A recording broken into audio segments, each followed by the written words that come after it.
আজকে কিন্তু বন্ধুরা একদম শর্টকাট রান্না করলাম, কারণ আমি আজকে কিন্তু একটু তাড়াহুড়াত আছি মানে আজকে বাড়া তো রান্না তো তাড়াহুড়া, বাড়া তো তাড়াহুড়া, খাওয়া তো তাড়াহুড়া, খাইতে লাগবো এখন। কারণটা হইল আমার কইতাছি তুমি ঘরে কী কারণে তো তাড়াহুড়া। কারণটা হইলো ওই দেখো আজকে কী রান্না করলাম আমি। রান্নাতে আছে আমার এই যে বেগুন ভাজা, গরম গরম ঘি দিয়া কাঁচা লঙ্কা দিয়া খাইয়া, আর তারপরে দিকে পনির তরকারি রান্না করছি। আমি একটু আলুগুলি সিদ্ধ করে নিয়েছি, সিদ্ধ করে আলু টমেটো দিয়ে পনির তরকারি রান্না করছি। আর পনির তরকারি আর বেগুন ভাজা ঘি দিয়েই আজকে খাওয়া হইব, কারণ আমি আর কিছু রান্নার কিন্তু অনেক সবজি আছে, কিন্তু সবজি কাটটা রান্না করার আমার সময় নেই।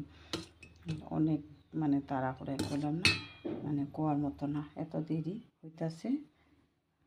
এদিকে দেখো আমার মেয়ের ভাত, আমার মেয়ে কিন্তু আজকে কিচ্ছু খাইব না, বেগুন ভাজা ঘিও খাইব না, একমাত্র পনির তরকারি। নিরামিষ খাওয়াতে ঘি ছাড়া তো চল। তো বন্ধুরা চলো খাওয়া শুরু করি।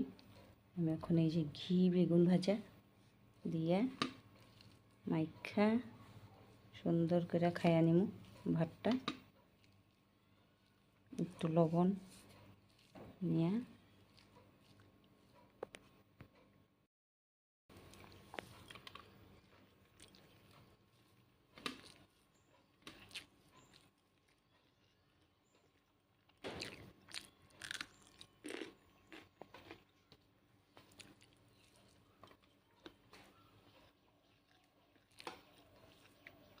তো বন্ধুরা তোমরা কে কে ভালোবাসো এইভাবে ঘি বেগুন ভাজা দিয়ে ভাত খেতে, কমেন্ট করে নিশ্চয়ই জানাবা। ওখানে ভিডিওটা এতটুকুই, বাই বাই।